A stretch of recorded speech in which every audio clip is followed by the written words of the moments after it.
What's up, people? This is the WWE Breakdown before WrestleMania edition. We are coming from Las Vegas, Nevada, where I believe, what was it? Who started out this one? Was it the, It was Randy Orton and Pat McAfee yeah. because, Wait, did Pat McAfee come out? I thought it was just Randy talking shit out there. well, no, well, they both rolled up in the truck, but only Randy Oh, came right, out right, right, right, because right. I think they finally realized that we don't want Pat McAfee and we Thank don't want to hear his God. shit. I'm so happy they didn't do a go home show with him and Randy, and they let Randy talk. The whole point is that Randy is a great heel who can cut promos himself. We didn't need Pat talking about "fuck you fans, this is for the Attitude Era fans," and it's like, but motherfucker, neither of you are from the Attitude Era. Yeah, Why so aren't the you fact bringing that up he Triple sat there and H? talked about it made absolutely no sense because it's not, he's not from, neither of them are from Bro, there.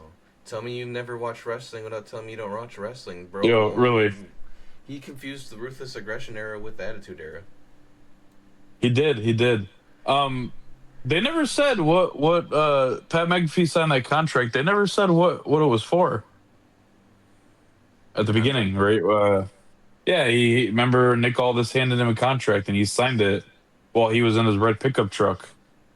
But they never Oh, said what it was. They never explained what it was for. yep. So I Well, mean, if Pat McAfee's gonna be like the special guest ref or something, then maybe it's because he put his career on the line and he had to make it official so Pat couldn't back out. true, true. He did say that last week. Yeah, that's a good point. He said, "Oh, just in case you So thought you were getting out of this when Cody wins."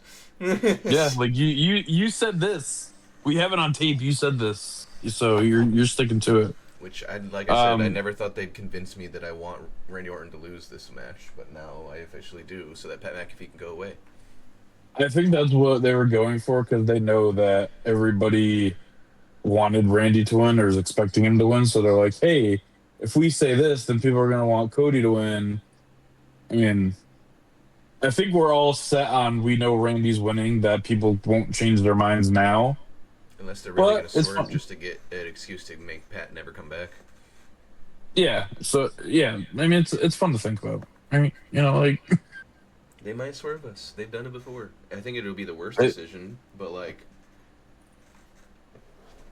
it wouldn't be, I don't think it would be the worst. Like, I don't think it would kill like whatever people think about how the company is going or who's winning or whatever, but I think that it would cause a lot of people anger. right. But I mean, people are going to be angry really no matter what happens because the good guy That's can't. Well, he's not the good guy in this, but yeah. the That's good also guy just the and your WWE guy fans can't at this always point. win. Yeah, exactly. So They're never happy. They're a person they get wins. Now they don't like that person. Jey Uso deserved to push for months, and now he got a push. Doesn't want it. So Cody Rhodes, we wanted him back for almost a decade. We get him back, and now you don't want him. you wanted them to finish the story. You don't want that now. You wanted freaking you know He wanted Drew McIntyre to win the title. He did it, and it flopped because nobody cared after he won it. It's You want like, long-term story building. We give you story that goes past a month, and you're mad. yeah, we got a really banger match tonight, which we'll get to. A 8-man tag team street fight, and the crowd was like dead during the entire thing. Which I'm That match like, was dude, fucking awesome. we need to only do shows in Europe at this point. European crowds are killing American crowds. Like our crowds fucking suck now compared to these European crowds. Our crowds are like, "Hey, Europeans sing, let's sing." Yeah, they're also active chanting things during the entire show, which you guys don't do. Americans are Like so I spoiled, bro. We get so much entertainment that we're like, oh, this is just fun. it doesn't come around to our neck of the woods enough for us to go. So if you ever notice a show in Connecticut is very loud Yeah, because because they even don't the come here. house shows, bro, we were cheering like we were on TV. Yeah, and they don't. And the problem is that they don't come over here enough where their headquarters are in order to give us a show. It's because back in the day, at least the last few, like a year, like maybe like 5 years ago, if you went to Las Vegas, the crowd was excitable usually. If you went to like Louisiana, the crowd was popping usually. Now everybody's just bored. Everybody just hates everything and wants nothing to do with anything anymore. Hmm. It sucks. But anyway, Randy Orton went out to the ring and he cut a promo, which was it was pretty good. I mean, Randy Orton's good on the mic. He starts off by saying that he doesn't need Pat McAfee, which I mean, I think we kind of knew that. You won the Elimination Chamber on your own. He's like, You know, we never thought that you did. We were always against this man. we don't even know why he was here, but you kind of explained it. He says he wants Pat McAfee because he doesn't tell him what he wants to hear. He tells him what he needs to hear. He was like, Randy's like, Cody's my friend, and I was supposed to fight Drew McIntyre, and everything was good. And then Cody wanted his title back, and then Cody got his title back, and I didn't think I'd be able to do it, and then I did it, and yeah, No, yeah, I now like we're where this we're promo. at. This was actually good. It makes way more sense than whatever the fuck Pat McAfee was talking about. Because what he's talking about is we're bringing back another era, and then what Randy's talking about is Cody's been my friend, but he's not been a good friend. I've been the good friend here. He's basically saying, Yeah, like, he's, I defended him against the Bloodline. I helped him yep. with this match, and I helped him with that match, and then what matches he helped me with. He's like, Cody takes, but he doesn't do anything. When he had some stuff going on with the Bloodline, who did he turn to? He went to Kevin Owens. He didn't come to me. Mm-hmm. When he needed help with this, he went to this other person. He didn't come to me, but I was And there for him. And this is what they should have started the whole fucking beef with, because then it wouldn't have been like. Although I'm happy it did go this way, only because the Cody Rhodes promo against Pat McAfee was so fucking good that I'm happy. That's the only good thing Pat McAfee's done for this angle. I'm glad that they're telling a story that is like, I guess you'd call lore building. Like this all happened, and we know this all happened. Like Drew was champion, Cody won it back, and now Randy's like, oh shit, like Roman Reigns already made his decision. I have no choice but to go after this title because I won the chamber. I don't have a choice now. I have to go after Cody Rhodes because he's already going after CM Punk. I don't have a choice. I just wish they had, like, what do you call it? They had done this earlier, because then you could have expanded more on what was making them upset. Why Randy cared so much that Cody didn't come to him instead of Kevin. Like, weren't you on a different brand at the time too? Mm. Yeah, there was a lot of other things going on, I think. I mean, Randy's always got something going on, like whether it was when he was out injured for the year, or he was over there with Riddle, or he was doing something else with somebody else. He was always doing something. That is true. He has been having a very up and down career with injuries lately. So yeah, he says all Cody does is take, and Pat has done more for him than Cody ever has, and I find that very hard to believe. You've known this guy for like 3 weeks. Right. You've known Cody for 20 years. Pretty sure Cody kept you out of jail several times, from what I remember. Yeah, there was I don't know where you can find this interview, but there was one where where they were at a hotel, and Cody Rhodes had just started out, and Randy Orton pulled a urinal off a wall and laughed about it and then left. And then the next morning, they had a meeting, and Randy Orton walks into the room that they're having the meeting, and he said, "Hey, I want to know who did it." Like, bro, it was you. What do you mean? Like, so, I mean, I don't know if he got arrested for that, but if he did, Cody knew. Cody knew you did it. He didn't say nothing. There's like a bunch of interviews with them where, like, or not interviews with them, but people asking about Randy to Cody, and he's talked about moments where he's more or less gotten him out of getting in trouble by, like, having him get away, basically. Yeah, the intoxicated nights, I believe, was most of those stories. Randy was a bit of a loose cannon back in the day, from what we understand. It seems that way. Yeah, he was. Oh yeah, he's been. I don't know if he's. Yeah, I mean, he's been arrested a few times. I'm sure. He was not a good I'm sure guy. he's gotten. No. Um, so Randy said he's taking number 15 back home where it belongs, and he gets back in his truck afterwards, and Pat hypes him up as they leave. But I couldn't help but notice when I was watching this that they didn't have the title with them. I know But they this angle's clearly, weird. yeah, they clearly left with it last week, and And he was taunting with it on Twitter or whatever. yeah, but by now we know the rule is you have to beat up Cody before Mania, you have to kick him in the balls, and you have to take his title. It happens every year. And we can't just go around it now. I mean, the last person that did it right was Kevin Owens when he had the oh, was it the Winged Eagle title? Is that what they call it? Is that what people are Yeah, referring it as? I think Yeah, so. The Cody title. that was That's the what I'm last. calling it. Yeah, yeah, that one. That was the last person that did it right. What happened? What you call it? I heard that Randy might be injured. Yes. Yeah, they were saying leading up to Mania, like right before this SmackDown, that he is potentially injured, and maybe that's why they didn't do a physical encounter. I didn't hear about that. Maybe. Um, I feel like they're also. I mean, we didn't get many physical encounters on Raw. I mean, we kind of did, but I feel like they're kind of saving that kind of stuff for the big show. Well, maybe that's And why I feel he's like that's why. hunting them down every Yeah, time, because he's like, Loki maybe got a muscle pull or something small, but like he doesn't want to make it something big before Mania. exactly. You kind of, work around that kind of stuff when you're in a He's old certain school, match.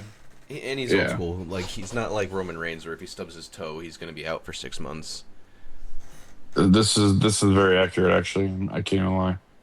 A lot of the new talent is like this, and I've seen Undertaker recently coming out about it, calling him soft, basically. Which I wasn't expecting him of all people to do that, because he's usually really like favorable to the newer talent, because he tries to always put them up. But he was like, no, these guys are kind of a little bit of a pussy. Like they get him like Braun Breaker's injury. Like he's like, I would have. I don't know if he used him as an example, but that is an injury that he would probably have just went through and wrestled anyway. Yeah. Also, a hernia weird to be out for as long as he's been out for. That too. He would have came Uh, back in like a week. He would have been like, I'm fine. yeah, yeah. It wouldn't have been this long. It's been like 2 months now. And Like, maybe that's why Undertaker can hardly walk now, but realistically, it's like that's also why he was one of the best. That's like saying Mick Foley shouldn't have done what he did just because he's hurt. I mean, Mick Foley probably shouldn't have got pedigreed on a stack of thumbtacks back before Nah, Triple H was releasing arms to cover your face because eyeballs. But you know, nah. It was all worth it that's in hindsight. yeah. I mean, that's Mick Foley for you. He wouldn't be Mick Foley without it. That is true. Speaking of hardcore spots, our first match of the night was MFT versus the Wyatt Six. Yes. Commentary did confirm that Tangaloa was not in the match, but it's also a street fight, so there's not really any rules. Yeah, So everybody's technically, I guess, in the match. yeah, he. I This was mean, actually a good match. yeah, I actually enjoyed this match. The crowd was very dead during it though, which kind of annoyed me because they were more like they were louder in other matches that happened later that weren't as good. And it's a hardcore Um, match, basically. Like, why are you even yeah, like watching? dude, Rowan got steel steps thrown at his head, thrown at his And just head. Eric Rowan in general was dominant in this match. He looked cool as fuck the whole time. He brought his big boy Um, in him. so there was one spot I wanted to talk about too because they're obviously planning something here, and I don't really know what it is because it's hard to say. Like, so the spot I'm talking about is Tamatonga refusing to take a kendo stick from Solo and hit Uncle Howdy with it. Which is weird. Now, yeah, which I know they've been having their problems and stuff, but Tamatonga is not. He debuted with his brother Tongaloa. Tamatonga is not a singles guy. So if this is like teasing breaking up the group or him breaking free from the group, he's gonna get his ass handed to him every single week by, if not Solo, the rest of the MFT. Yeah, that probably is what's gonna happen. And that's just gonna bury him. And I think that he can be more. I mean, I don't know. Like maybe they'll each split off. Like maybe he'll split off and take a few guys with him that like don't want to follow Solo because they don't agree what Solo does, and then maybe they'll have a match, and it's like, okay, whoever wins is going to be in charge of the group. Because I don't think breaking up the group is going to benefit Tama at all. It might benefit Solo, but I doubt it. True. So I don't know, but we shall see what direction they go with it. We did, yeah. Well, you were talking about Rowan. We did see him hit a suicide dive, but he immediately grabbed his knee after. I really hope it wasn't anything serious, but you never know. He was a big dude doing shit he should not be doing. That shit was crazy. He flopped down hard. Like all his weight just kind of didn't really transfer anywhere. I also think that's the first time he's ever done that. But I think Bro also did a drop kick earlier in the match. So I mean, he's an athletic big man. Him and Luke Harper were really, really athletic for how big they were. Yeah, they were good. We did get a couple of cool trash can spots in this match too. There was a Uranagi to Solo on one, and then I think Solo also got a splash by Rowan when he had one on top of him. So, W for trash cans. This crazy bitch Nikki Cross hit a crossbody off the top rope on the outside on Tongaloa because Tongaloa was not part of the match and she did not want him to get involved anymore. Right.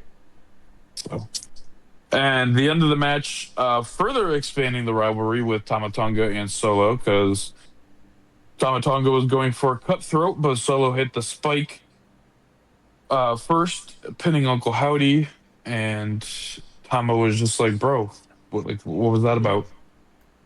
He said, fuck you, bitch. Which is ironic because he was saying in the corner to Howdy, you're not going to break up this family or something like that, and then he's the one doing it. Yeah, he's literally actively singling somebody out. Like, maybe you could figure this out for me. That conversation that R-Truth and Damian Priest were having when they're talking about Xavier Woods or Grayson Waller and Danhausen and Asuka, I was so confused. I'm guessing that was the goal, was to confuse us. I was confused. That's probably what it was. Somebody, Xavier Woods was sick, but somebody else filled up, but he's talking about Grayson Waller, and I don't fucking know. I don't know. But moving on, I wanted to include this, even though it was kind of like a video package. It wasn't really a match, but we see Miz and Maurice renewing their vows with Mr. Toxic as the Justice of the Peace. I can't. Was funny, and Justice of the Peace. Literally, he's just like, yeah, I don't know if you want to marry this toxic man, but you can if you want. Miz is in the middle of saying a speech, and he's like, who the hell are you? And it's Danhausen, and Maurice is like, who the hell is this guy? Because apparently Maurice doesn't watch the content. Probably not. He shows up and he curses Maurice, and as he is pushing Danhausen, he pushes her into the cake, and it's just all over her face. And this guy, Danhausen, decides to take his finger, wipe it on her face, and decided to try some, and then went, vanilla. I fucking love Dan. There's no words. I just wanted to include that because I thought it was the greatest thing that I have ever seen on this episode. Because while it wasn't wrestling, it was just hilarious. And my brain hurt from whatever R-Truth was talking about. So this was a nice change of pace, not to just throw me into something else. This was good. I enjoyed this. So we're gonna completely confuse you, and then we'll make you laugh. But yes, because by the time the cop car came back. My brain had healed from whatever Archers was talking about. Um, and what do you know? When it pulls in the arena, they open it, and Fatu steps out the back. Bro, I knew he was a criminal. No, I'm just kidding. Drew McIntyre was playing mind games with this guy, like belittling for his time in prison. And he just comes out and embraces it. He's like, "Yeah, I was arrested. What of it?" Um, which, dude, that probably just shattered everything that Drew McIntyre like had planned for their match. Like, were you gonna get police to come beat this guy up? Like, I don't know. Maybe. It's I'm gonna get unsanctioned. the. You can do I'm gonna get the you can do Scottish whatever you police. want. Right? Get some bagpipes, beat him with them. Just a bunch of cops in kilts come out. Yeah, right. With the big hats. Mm-mm. Um, he gets on top of the cop car and he says, you want to talk about my past? It don't bother me. He's like, tomorrow night, nobody can stop me from beating your ass. He says, you want to put me in that jail cell? Well, that's in my rear view, and that's where I'm putting you. And he said he was gonna dog walk his bitch ass, and he did his little cheek shit, and it was Dog it walking was bitch ass entertaining. is his version of eat. I swear, bro. It was entertaining to say the least. Jacob Fatu definitely getting better on the mic with this push. Um, I'm excited for their match. I am. Their match is tomorrow, so today, whatever time you want to call it. But yeah, their match is happening on Saturday. I believe it's actually kicking off the show. I know it's one of the free matches, so I don't know if it's first or second, but it's gonna be good. It's gonna be a good match, definitely. What Um, time is WrestleMania at? it starts at 6. Nice. Pre-show starts at 5. Action starts at 6. They did like a little kickoff show today. And Penta taught Michael Cole how to do the Penta walk. So if you're interested, it's on their YouTube channel. Oh God, no, Michael Cole. Uh, but yeah, it's funny. We see Flair and Bliss backstage talking about their friendship, but Flair is more focused on tag team titles because I mean, why wouldn't you be? That's what you're in the company for. It's like, But I thought you loved me. I mean, I don't know. To me, Bliss got kind of offended when she was talking about the titles. No, Yeah. but that's the whole point. That's what you're there for. Speaking of the tag titles, I heard a rumor. Well, the first part of this rumor is confirmed because Paige had just signed a 5-year deal with WWE and saying that she might be the partner for Brie Bella because Nikki is not medically cleared. Right. Which So, I'm an asshole. I'm like, my least favorite Bella is not gonna be able to compete. Cool. so if Paige does fill in, that's fine.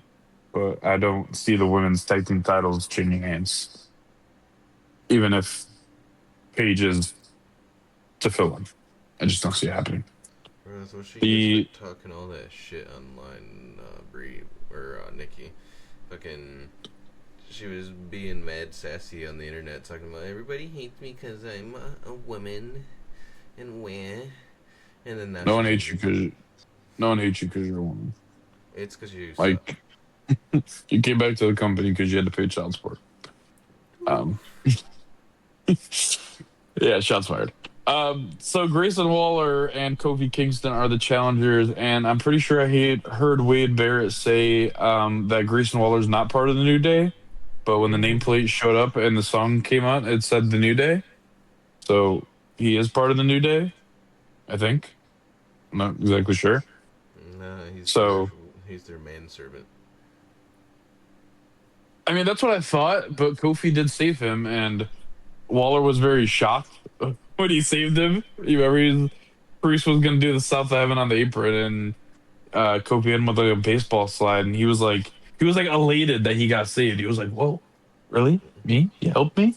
He said, "No, I need to make sure. I don't have time to find another butler." So yeah, maybe you're right. Maybe he's like, maybe he's just their butler, and that's why he was so shocked when he saved him.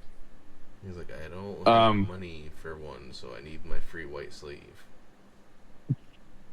we got a double five knuckle shuffle and an assisted flapjack to give Priest and R-Truth the win. Um, the five knuckle shuffle spot was kind of funny because Priest was like, "No, I don't want to do it," and the crowd was like, "You're gonna do it," so he did it. And I don't know what the crowd was thinking. Why, when the hands went up in the air, that was when they said, "You can't see me." It's supposed to be when they're doing it to their face, which a quarter of the crowd got, because I did hear some people say it, but everybody said it before that. So, That's I why mean, nobody was cheering, bro. None of them are even fans. John Cena was gone for I don't know how long, and all those people got it right for the entire year that he came back. He's been gone for 3 months, and we can't get it right. 3 months. But yeah, it was yeah. So they retained. That was for the titles, in case I didn't say that. So they retained their titles, and Grayson Waller and Kofi Kingston go back to being embarrassments. I don't know. Jade Cargill and her girls come to the ring before she can get a word out. Rhea Ripley comes out. And calls her a bitch. Pretty much. She tells her that she's scared and she can't wait to embarrass her. And um, Rhea's like, if you got anything to say, now's your chance, but you should do it alone. They leave the ring. Jade basically tells her, "You're jealous of me and you're a bitch," because these women just love calling each other bitches for some reason. I don't know why. Bitch, bitch, bitch, bitch. It's like a It's Family Guy literally sketch, bro. yeah. It's literally all it is. It's literally the whole story arc, and anything that Jade Cargill's involved in. Everyone's just a bitch. That's why um, I'm like, bro, women's wrestling is not as clever sometimes. it's well, I mean, it's Jade Cargill. She's not really. But they all Yeah. do it now. Fucking Rhea's calling everybody a bitch. Fucking Jade's calling everybody a bitch. Somebody else was doing it too. I don't I know. think Stephanie and Liv were doing it for a while too. Yeah, you're a bitch. So, No, you're a bitch. No, you're a bitch. stop it, bitch. You're a silly bitch. Um, You're a stupid bitch. You're a fat bitch. everyone's just some kind of bitch. So Jade basically calls her jealous, and Rhea says, "Nah, because I don't want to be anything like you."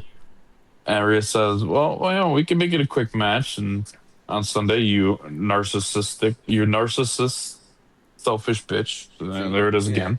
Oh no, you're a bigger bitch. Got her. Uh, we see Solo backstage, who's very excited and with a towel around his neck because you have to be excited wiping sweat off your forehead. Um, he wants Talatonga to win the battle royal, and he tells him, you're gonna do that. And my thing was, he said that he was like, "Oh, help him prepare." I figured, okay, they're gonna help prepare, and the rest of the MFT is gonna be in the Andre the Giant Memorial Battle Royal. No, no, they weren't. It was just them, just Ella. That's it. Solo says he's gonna talk to Nick Aldis about getting the tag team titles back. I don't think you earned a shot at those, but maybe you did. You kind of just beat some guys with kendo sticks like an hour ago, but hey, what do I know?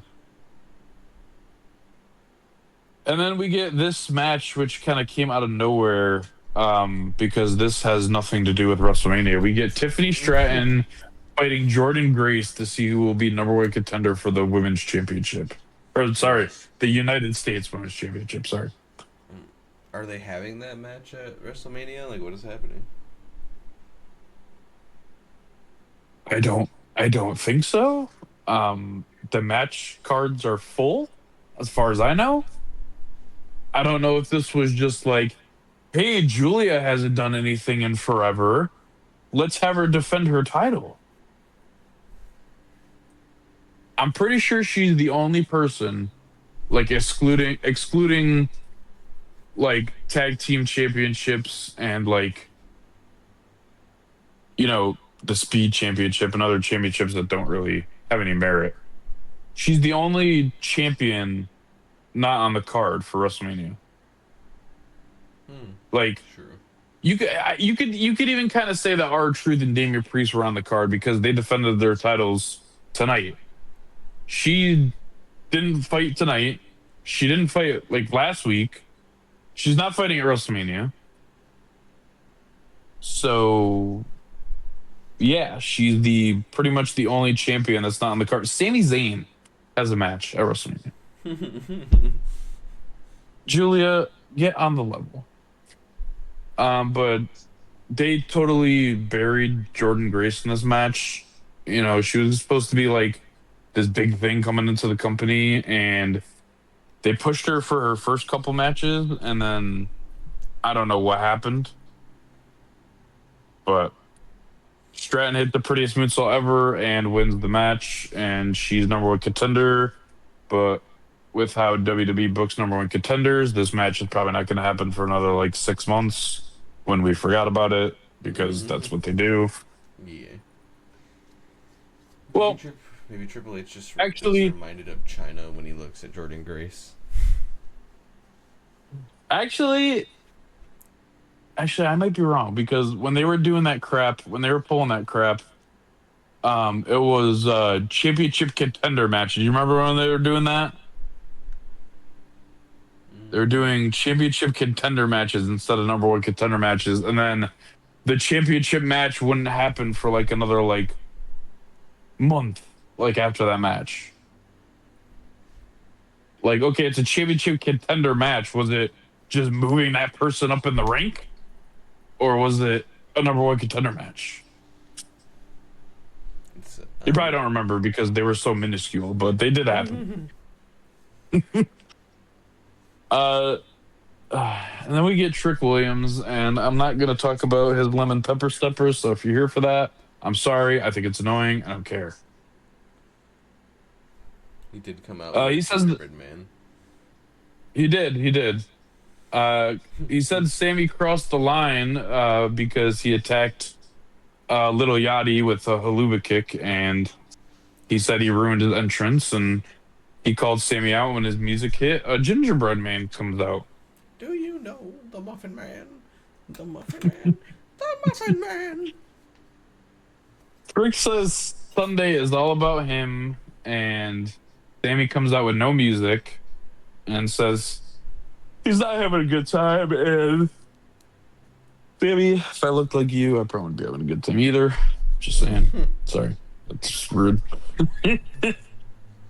He questions what he did wrong again for the fans to boo him, and it's like, Sammy, I don't think you did anything. People just don't like you. That's fair. Like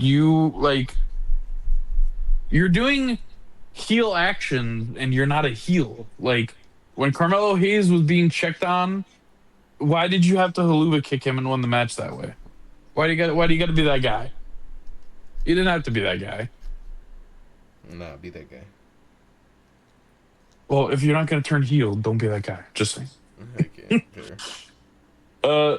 Sammy says Trick hasn't shown him anything, especially not a whole lot in the ring where it matters. He says you have a nice entrance, you have a nice catchphrase, you got nice shoes, da da. But when it comes down into the ring, you can't do anything. And when I look at you, all I see is a punk rookie. Which is fair. And he says, you have no plan. Trick says, I got a plan. I am the plan. Trick, that's not a plan. Yeah. That's not a plan, sir. If someone says, "Oh, you don't have a plan," you say, "I am the plan." That's not a plan. That's just you being cocky. That's what that is.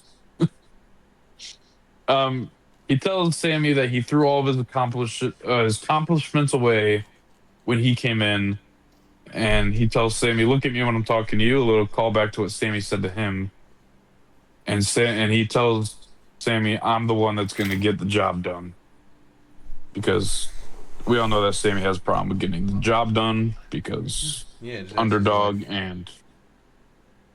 I was gonna say as Drew McIntyre at the Royal Rumble because Sammy had no business beating that match whatsoever because that match was terrible because it was just Drew McIntyre beating up Sami Zayn for 15 minutes. You didn't like And while Sammy getting normally, murdered? well, I mean, normally it's fine, but this was a WWE Championship match. Like, I expect some back and forth. I'm, you know, I don't know. They said the only way we'll put Drew over is at the expense of fucking Sami Zayn. Which they definitely put him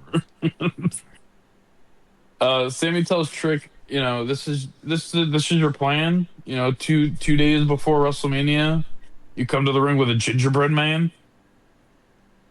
And Trick's like, well, actually, I'm in the ring with two of them, and this causes Sammy to punch Trick, and they start fighting. And He really doesn't like being called a Sammy, ginger. no, Sammy Haluva kicks the gingerbread man for no reason. That was completely unprovoked. And then Trick runs back in, hits him with the trick shot. And I'm like, oh, he's friends with this gingerbread guy, right? He's going to help him up. No. He just grabs his jacket and leaves. I don't know who was in that gingerbread costume. It could have just been a stagehand that was like, hey, we'll give you some extra money if you take this kick with this suit on. It will barely hurt. I thought it was Lil Yachty at first, but then I seen it was a white man under it. Yeah, I thought it was too, but I remembered he said that he was injured, and also the guy was kind of tall, and then yeah, there was a white man under it. So, Flair and Bliss versus Lyra. Who the fuck's Lyra? Lyra and Bailey is next, and Lyrie. didn't we get this match on Raw? No, it was actually a one-on-one match. Still, we've seen this match not long ago, right? I'm not tripping, right? We saw Flair and Bliss versus Lyra and Bailey like not long ago, I right? feel like we've seen this Like a tag match. 20 times Yeah. now. Okay. So during the entrance, with Lyra when she's on the rope, Flair runs into the rope, tripping her off it, which I kind of found funny because she did it like so nonchalantly, and she was like, "What? I didn't mean to do it." But the match doesn't even get started because Nia and Lash Legend come in and start attacking everyone again. This is the same thing that we've seen and the build up to WrestleMania. Every single week they come out. Every time that there's a match on SmackDown, you can be sure that they're going to come out and they're going to disrupt it, and Yep. it might as well have not even been there. So they destroy all four of them. Nash and Nia and Lash stand tall, and yeah. The Andre the Giant Battle Royal is up next, and I enjoy Battle Royals, so this was enjoyable to me. We started with Royce Keys coming to the ring because Big Boy needs entrance. And I'm guessing this is our introduction to Joe Hendry on the main roster. I'm guessing he's joining the main roster because he comes out as well. He gets a full entrance, and people are waving their arms back and forth because we believe in Joe Hendry, right? I know nothing about this man, so I don't know. I don't know really much about him, other than the fact that he has a banger song and a nice smile. That's all I know. But I don't know He has anything more the else. heebie-jeebies, bro. I feel like he's a low-key, like, creeper or something. He might be, but he's fun. I don't know. We are back to depressed Johnny Gargano, by the way. He was lying down on the ring when it started. I don't know how he got out there.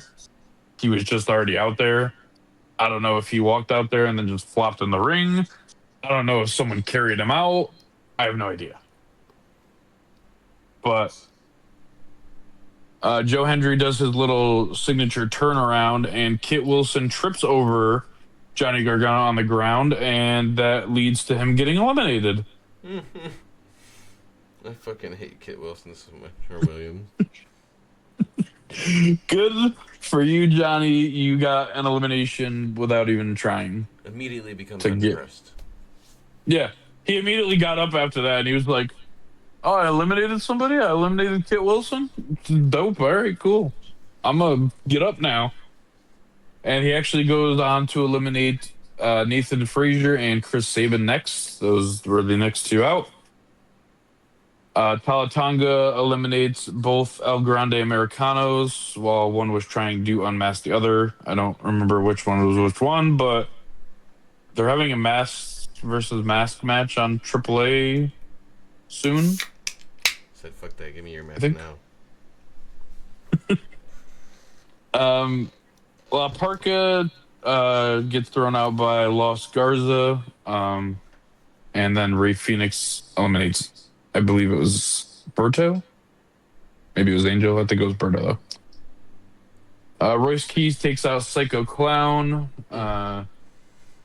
Johnny takes out Axiom. Ray Phoenix takes out Shelly from Motor City Machine Guns. Alex Shelley. Shinsuke eliminates Apollo Cruz. Aleister Black eliminates Joe Hendry. Talatanga eliminates Ilya. Then Ray Phoenix with a devastating chokeslam that looked like it hurt.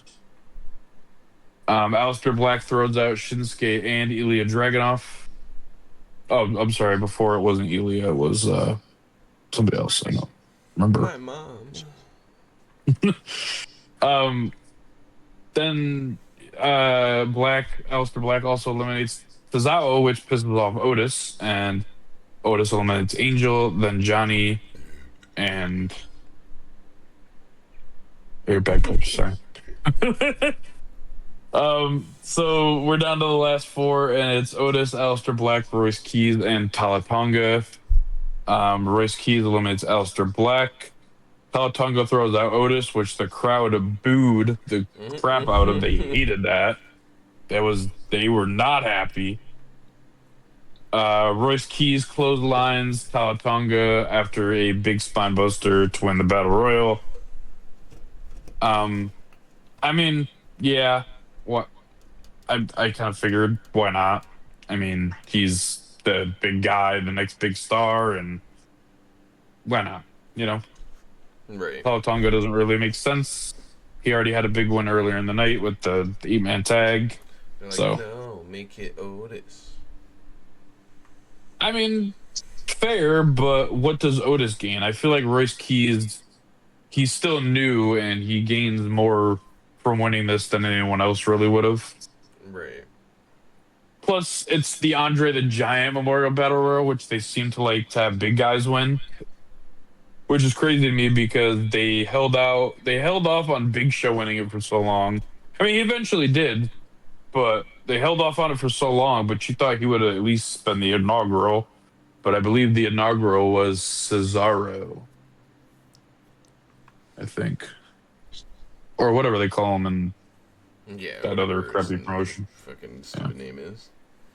Yeah, whatever they call him now. He's Cesaro to me. He's the bar with Sheamus because they don't set the bar; they are the bar. You know, all that fun stuff. I am a rod. Cody, that's perpendicular. right. I'm this way. This is the way I go.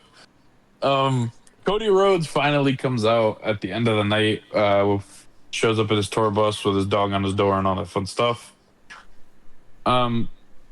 He comes out to the ring and he talks about what Randy said earlier. He says, you know, Randy never had to take responsibility for anything in his life. You know, probably alluding to the times he's been arrested and Cody just came and bailed him out. And he says, you know, we always talk about 2009 Randy Orton, but, you know, Randy Orton fought for this title at Mania and he lost. Right. Which is fair, but I feel like when people talk about 2009 Randy Orton, they talk about after WrestleMania. They talk about the Hell in the Cell match where he won the title. And I believe 2009 was the year of the punt kick. I believe that's when that became a thing. So I think that's why a lot of people associate with that Randy Orton because they like the violence. And I don't know, that Randy Orton just had a different feel. Like, the closest thing we got to 2009 Randy Orton was when Randy Orton fought Jeff Hardy in that Hell in the Cell, and he stuck the screwdriver through his ear where the gauge goes, and he twisted it around. Yeah, that was something. it's brutal. I tried to show people that clip, and a lot of people looked away, and I was like, "Why are you looking? This is wrestling. This is what you asked. This is what you wanted." But He yeah. said, "Look at it, look at it." And then CM Punk's music hits. I mean, I know everybody was there because the Hall of Fame was happening, later, but I was just confused. And this wasn't even really a promo for WrestleMania. This was more or less just them complimenting each other, saying, "You have a nice suit. Why are you wearing a bow tie?" Like,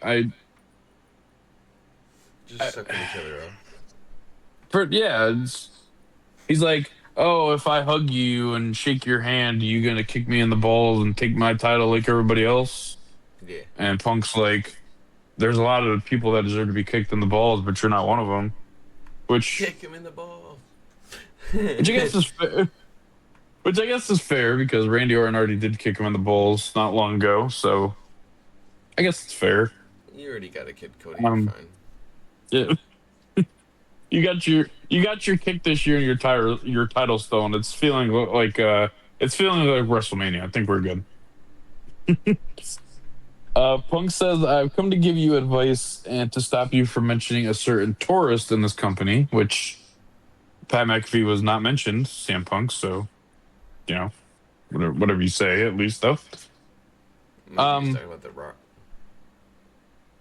maybe was the Rock supposed to be at WrestleMania? He's a tourist.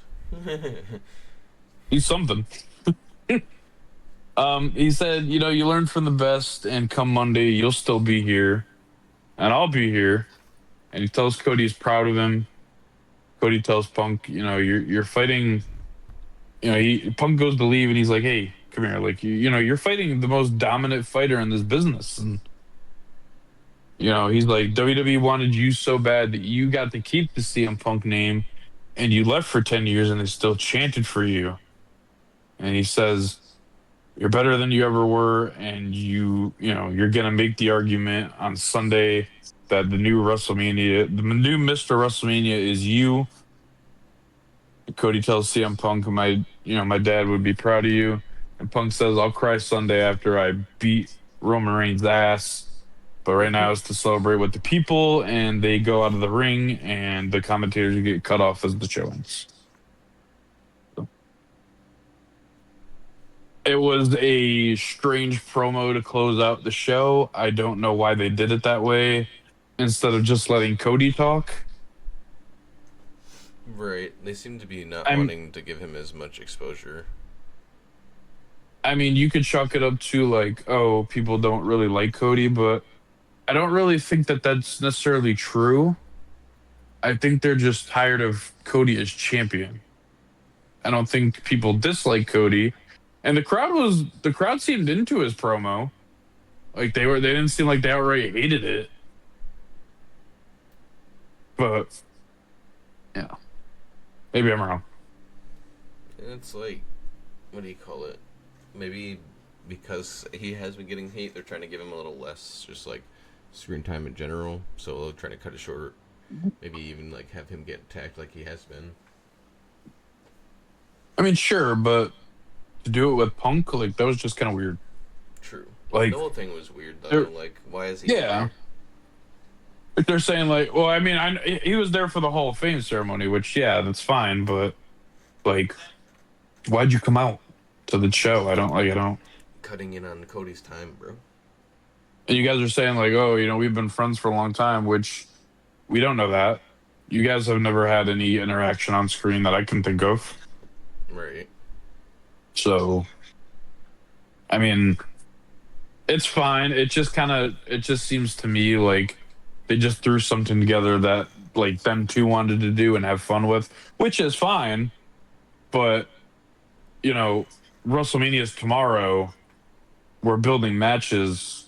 Like your match is happening tomorrow, Cody, and you're getting advice from CM Punk and you're giving him advice, but at the same time, the promo was strange. It kind of felt like two friends talking rather than something that's trying to build something. That's my opinion. I could be totally missing the mark here. No, yeah, it definitely was a bit weird. Like it didn't feel like a promo that is cut before a major PLE. Like this is WrestleMania. This is the big one. So, but overall, what would you give the show for a rating, as the fans seem to be more interested in Tiffany Stratton fighting Jordan Grace rather than people using weapons?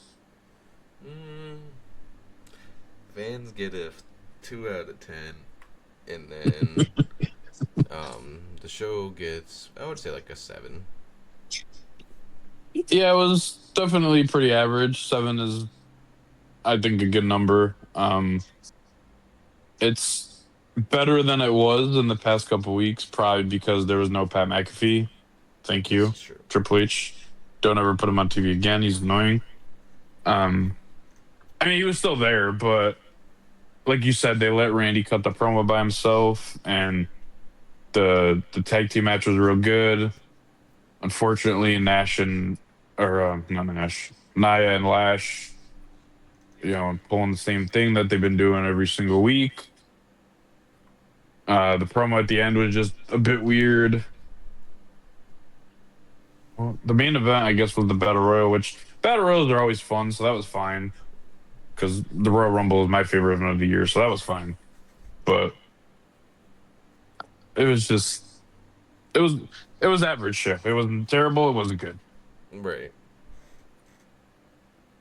I mean, it was good, I guess, but it wasn't bad. And right now, we're just looking for anything that's better than bad. But Pretty sure that's it, unless you got more to add. the only thing I want to add is to join us tomorrow for WrestleMania Night 1. Yes. We will be covering every match in Night 1. I don't have a list in front of me, so I can't tell you what they are, but yeah, those are the ones we're covering. I know some of them off the top of my head. I just don't know all of them. I believe So Cody and is Cody on the first night for the main event? yeah, so Cody and Randy is the main event. I know we have the non-sanctioned match between McIntyre and Fatu, and I know we have the 6-man tag being LA Knight, the Usos versus the Vision and I Show Speed. So like most of the matches that you care about. Yeah, most of the big matches. Oba and Brock Lesnar and CM Punk and Roman are tomorrow night, and the ladder match, I believe, is also tomorrow night. I think we're getting the women's tag team title match tomorrow on Saturday. I feel like we're getting Rhea. No, we're not getting. We're getting Liv and Stephanie tomorrow too, I believe. And I think we're getting Becky and AJ. That might be all the matches. There we go. I think that might be it. I used big brain and figured it out. But anyway, yeah, definitely join us for that tomorrow, Sunday, and then we will also be here on Monday for Monday Night Raw. So we got 4 days of exciting wrestling to cover, and we're just starting it off with Smackdown tonight. So be sure to join us. Be sure to leave a like if you enjoyed. Subscribe. Anything else you want to throw on there? No, that should be it.